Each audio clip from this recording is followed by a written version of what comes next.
Let go. I got hella swoops, I just do the shit. Hey, I got hella gas, you think I grew the shit? Niggas tweet by hoes, they on some goofy shit. Plug tryna throw them bows, I call them ludicrous. Today's story is brutal. If you get to the end, it's the kind of story that's going to leave a mark on you. So viewer discretion is advised. But before we get into today's story, if you're a fan of the strange, dark, and mysterious delivered in story format, then you've come to the right place because that's all we do, and we upload 3 or 4 times every week. So if that's of interest to you, please tell the like button to go ahead and just stay in the store, pay for the groceries. You're just going to go outside, get the car, and pull it around, but instead just get in your car and leave. Also, please subscribe to our channel and turn on all notifications so you don't miss any of our weekly uploads. All right, let's get into today's story.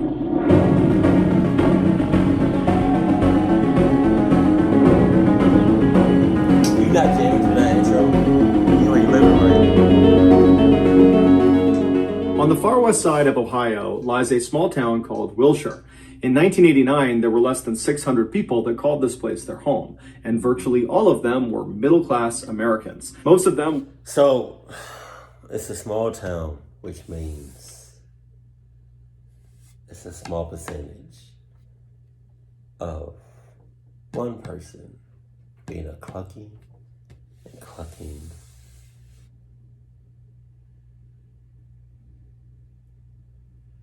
Everybody up! Them were farmers or factory workers, or they worked in one of the very few small businesses in town. While Wilshire was certainly not the most exciting place to live, it did have a reputation for being a nice place to raise a family. It was a tight community of people that looked out for one another. One family that was part of the Wilshire community in 1989 was the Rogers family. They consisted of the parents, Hal and Joan. Joan went by Joe, and they were both 36 years old. And for some reason, why is the dad, the husband, wearing shades? He's sus, already in cahoots. He's the one that did it.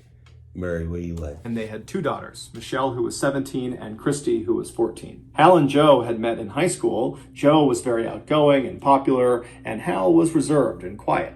But despite their extreme differences, they actually complemented each other very nicely, and they seemed to bring out the best in the other. By their senior year, Joe had become pregnant with Michelle, and so after graduation, the teen couple got married and they moved into a dairy farm to start their life together. And a few years after that, Christy was born and their family was complete. Over the years, Hal and Joe worked extremely hard on their farm, but it just wasn't enough to pay the bills. So to make ends meet, Joe had to get a second job working nights at a factory where she drove a forklift and worked the assembly line. While life was certainly not very easy for the Rogers family, they always found a way to stay positive and upbeat. The girls were very popular in school and made friends easily, and when they were home, they were always goofing around with the farm animals that they loved. As for the parents, they always carved out time every week where just the 2 of them could sneak off and get breakfast or dinner together. But their simple, happy way of life would be shattered later that year when it was discovered that Hal's brother, John, who actually lived with them in a trailer on their farm property, had secretly been assaulting Michelle for the past 3 years. Michelle hadn't told anyone because John had threatened to kill her,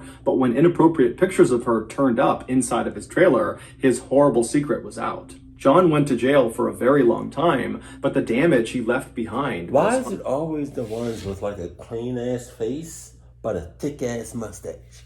Unbelievable. Michelle couldn't even talk about what happened to her. Meanwhile, Hal, her father, was just beside himself. He could not believe that right under his nose, someone was harming his daughter, and that it was his own brother doing it. He couldn't believe that?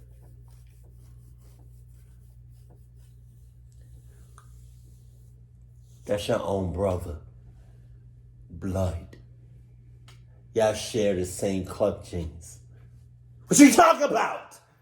He wanted to kill his brother, but his brother was in custody, so he couldn't. And making the situation even more painful, Hal and John's mother wound up siding with John. She believed Michelle was lying and had set John up, and she began saying this publicly, and it spread all throughout town. It was just an absolute tragedy through and through, and Hal and Joe had no idea how they were going to recover from it. That's when the idea of a vacation came up. Take the kids away from this farm, away from the this drama. Let them be kids again. Let them be stress-free. Even for a couple of days, it will do them an enormous amount of good. I'm saying. And so Hal decided he would actually stay back at the farm and just Joe and the girls would go. It would be a girls' trip. When Joe told her daughters, they were ecstatic. They had never been on a vacation before. And in fact, neither had Joe. Joe told the girls that they needed to plan out this trip, pick the place they wanted to go, plan out the itinerary, but keep in mind they had to drive wherever this vacation was going to be, and their budget was going to be fairly tight. The girls decided on Florida, and for weeks they meticulously planned their itinerary, trying to maximize sightseeing opportunities both on the road trip and also at their destination. Finally, on May 26, 1989, the day had come for the girls to head out on their journey. They said bye to Hal, and then they loaded up into the light blue family sedan, and they were on their way. The trio drove south for about 8 hours on I-75 through Ohio, Kentucky, Tennessee, all the way to Georgia, which was their halfway point.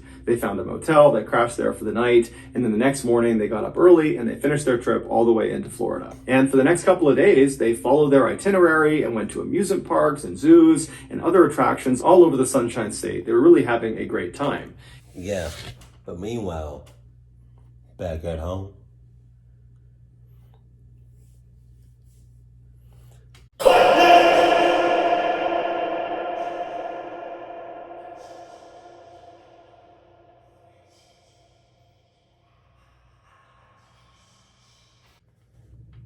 that was like a Jason Voorhees.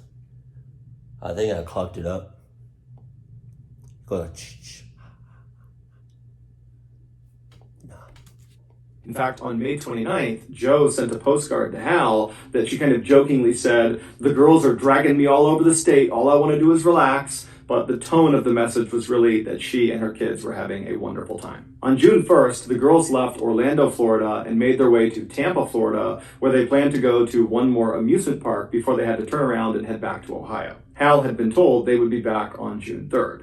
But when June 3rd came and went, and the girls did not show up in Ohio, Hal was not immediately concerned. Hal was very restrained and composed. He almost never showed any emotion. So when things didn't go to plan, he didn't panic. He just assumed that Joe and the girls had decided to stay a little bit longer. They had each other and they would be fine and he would see them in a couple of days. But over the next couple of days, the girls did not show up and they never communicated with Hal. And so on June 6th, Hal went to the police and he reported his family missing. The police investigation was slow at first because there was a general belief that these women had decided to just stay out longer because they didn't want to come back to this dairy farm that now was home to a lot of terrible memories after this revelation about their uncle. But 2 days after Hal went to police, everything changed. That morning, a motel maid in Tampa, Florida, noticed something odd about room 251. She had cleaned it earlier in the week and had made the beds and put the towels up and moved the occupants' luggage onto chairs and tables so it was nice and neat.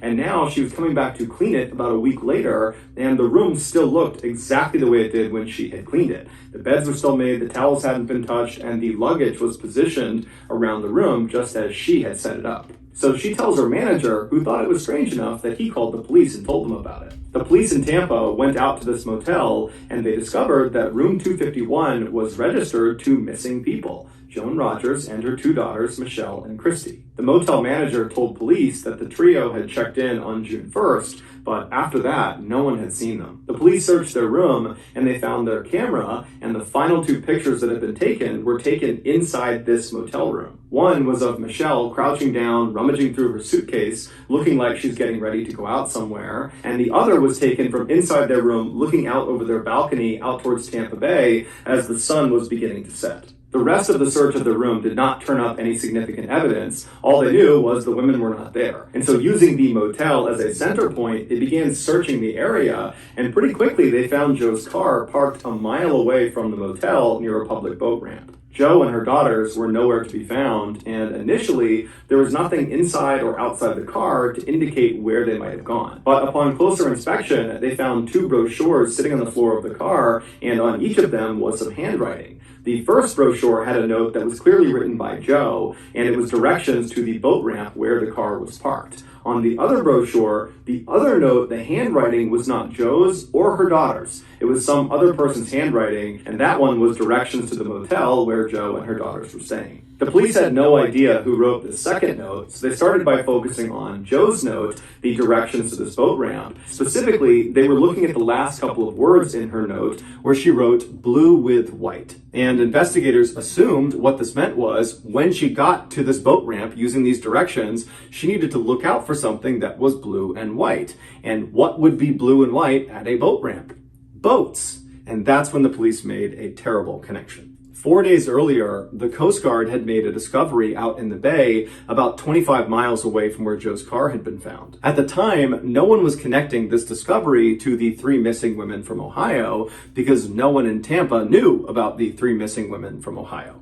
But now that they did know about them, the connection was obvious. While it would take 3 years to finally put all the pieces together, the police would eventually figure out what happened to Joe, Michelle, and Christy. On the morning of June 1st, they got in their car and they left Orlando and made their way to Tampa. When they got to Tampa, they couldn't find their motel. So Joe pulled over on the side of the road and she got out her brochure that had a map of the area. And as she's studying her map, trying to figure out where she is, a man approaches the car. He was white, he was in his 30s, he was average height, average build, he had blonde hair and a mustache, and was just overall kind of unremarkable and unthreatening. And so he went up to the driver's side window, and Joe rolled her window down, and he said to her, are you guys lost? I see your Ohio license plates, and you're pulled over here. I'm from the area. Can I... Because first of all, you're doing too much. That's...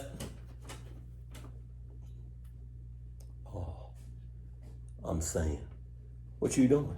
You don't got nobody, I look at people's license plates, but that's just me. But I'm not about to go out my way, get out my car, stop them, because I'm not now. You know what I mean? I live in Georgia. Pop, pop, pop, pop, pop, nah. Can I point you in the right direction? And Joe would say, actually, yeah, we're lost. We can't find our motel. Do you know where this motel is? And this guy would say, oh yeah, I know where that is. Here, give me that brochure and I'll write the directions down for you. So Joe hands the brochure up to him and a pen and he writes down directions to the motel they're staying in. And then after he gives it back to her, Joe thanks him and he says, hey, would you guys want to come out on my boat tonight and watch the sunset out on the water? It's beautiful. What the hell? What the hell? That was a weird, odd, random transition. No, I'm good. I'm good on all of that. You, no. And Joe and her daughters thought, you know what? This guy's friendly. He's helpful. He seems pretty nice. Sure, we'd love to go with you. And so this guy says, great, I can't wait to see you. And he proceeds to give Joe directions of how to get to this public boat ramp where his boat is. And so she takes notes on the other brochure as he's talking. And then he tells her also, when you get there tonight, look out for my boat. It's blue and white. And so she makes the note blue with white. And after that, she thanked the man not only for giving them directions, but for his generosity to allow them to come out on his boat with him that night. And as he walked back towards his car, Joe and her girls followed his directions to their motel. They got there around 12:30 p.m. They checked in, and then after that, it's not really clear how they spent their afternoon. Whether they went to the beach or a park or something like that, we don't know. But at 7:30 p.m., they were spotted leaving the motel restaurant.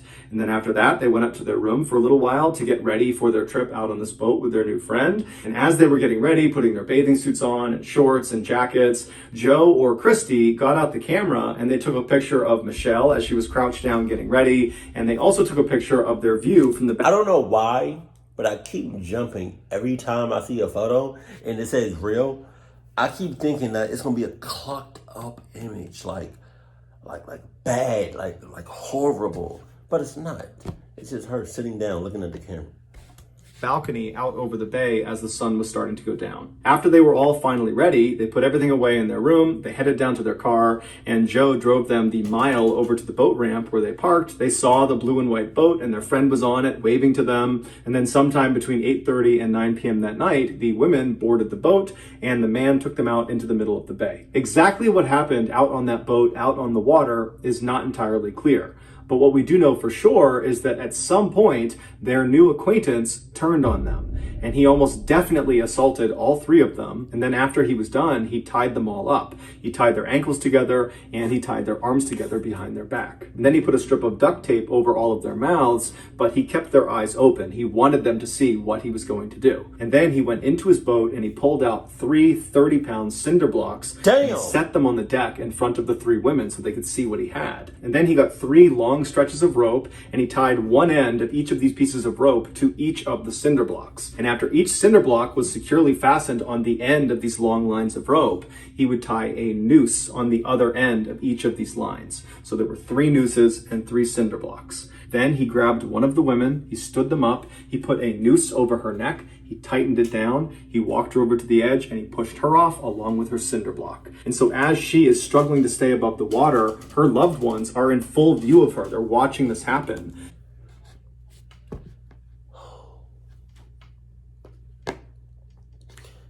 Mr. Ballin, I forgot.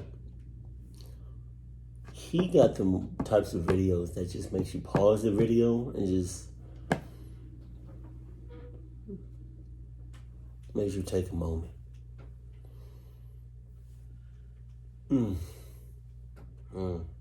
Like you got Mr. Nightmare videos, but Mr. Nightmare videos and Mr. Ballin videos are 2 totally different. You know what I mean? They're just completely different. Because every now and then, for Mr. Ballin, I got to take a minute. Because these stories is just, oh my God. I wonder if anybody ever animated any of his videos. I would definitely like to see that. But the terrible part about this is 2 things. About this in particular scene is that 1, they're being pushed off, weighted down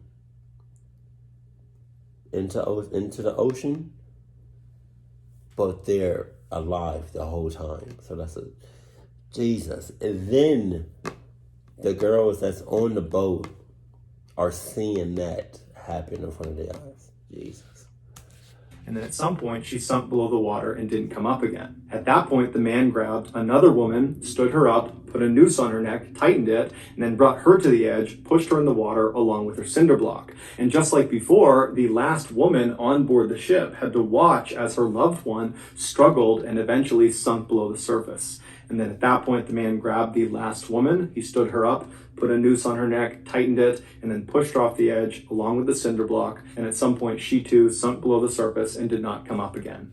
And at this point, the man just turned around and drove back to shore like nothing had ever happened. Wow. On June 4th, so 3 days after the 3 women were killed, because of decomposition, their bodies had bloated and they floated to the surface. The Coast Guard was alerted to their position. They pulled them out of the water, but because of their extreme decomposition at this point, because of the warm water, they weren't able to ID them. During their autopsy, they found water in each of their lungs, which confirmed they were alive when they were thrown in the water. A few days later, when Joe's car and those notes inside of the car were located near the boat ramp, and the police began to speculate that she, along with her daughters, must have boarded a boat before they disappeared, that was when they made the connection that unfortunately these 3 missing women are probably the 3 unidentified bodies that had been found in the bay a few days earlier. So on the day they make this connection, the police call Hal back in Ohio and they request the dental records of his wife and his daughters. And those records would confirm his worst nightmare. His entire family was gone. The man who killed his family was a guy named Oba Chandler, who was a suspected serial killer who liked to brag about his date with 3 women. In 1994, he was found guilty of murdering all 3 of the Rogers women, but he never took responsibility, nor did he show any remorse. For nearly 2 decades, Oba sat on death row, and not once did he get a visit from a friend or a family member. Nobody wanted to see this guy. And then finally, a little after 4 p.m. on November 17th, 2011, so roughly 22 years after Oba had murdered the Rogers women, he was led into the execution chamber inside of Florida State Prison. After he was strapped down to the gurney, a curtain was slid aside so the witnesses of the execution could see him. And then at 4:08 p.m., Hal Rogers watched calmly from the front row as the man who ruined his life, Oba Chandler, was put to death by lethal injection. So that's going to do it, guys. If you found the secret in today's video, let us know in the comments what it is and where you found it. So give us a timestamp. And if you're the first to do that, we will pin you at the top of the comment section. If you got something out of today's video and you haven't done this already, please tell the like button to go ahead and finish paying for the groceries. You're just going to go outside, get the car, and bring it around to pick them up. But instead, just go out, get in your car, and drive away. Also, please subscribe to our channel and turn on all notifications so you don't miss any of our weekly 3 or 4 video uploads. If you want to get in touch with me, you can direct message me on Instagram or on Twitter. My username for both platforms is the same. It's JohnBallin416. I also have a ton of content over on TikTok where my username is Mr. Ballin. I also have a second YouTube channel called Mr. Ballin Shorts where I post random short videos and lost episodes. If you have a story suggestion, please submit it to our subreddit just called Mr. Ballin. It's linked in the description below. So whether I see you on Instagram, Twitter, TikTok, Reddit, YouTube, or some combination, just know that I really appreciate your support, and until next time, that's going to do it. See ya. How can you just look at somebody and just kill them just like that? Like, the fact that we have people like that in this world is just crazy. And you never know who it could be. You know, it could be a family member, it could be a friend, it could be a coworker, it can be your next door neighbor, it can be somebody you literally just walk right past in a mall or something. Like, just never know. Like, that's why you have to be smart and cautious about who you talk to, how you talk to people, and like their surroundings, because otherwise you're going to collect yourself up, and some people that you love may get clucked up. So yeah, that's but I don't understand. Maybe I missed it, but how come those 3 girls couldn't overpower that one guy? Maybe they just wasn't strong enough. Maybe he just got him good. I don't know. But that's just crazy in itself. And I'm glad he got what he deserved. Keep it cool, keep it classy, and love you, stay happy. Nothing.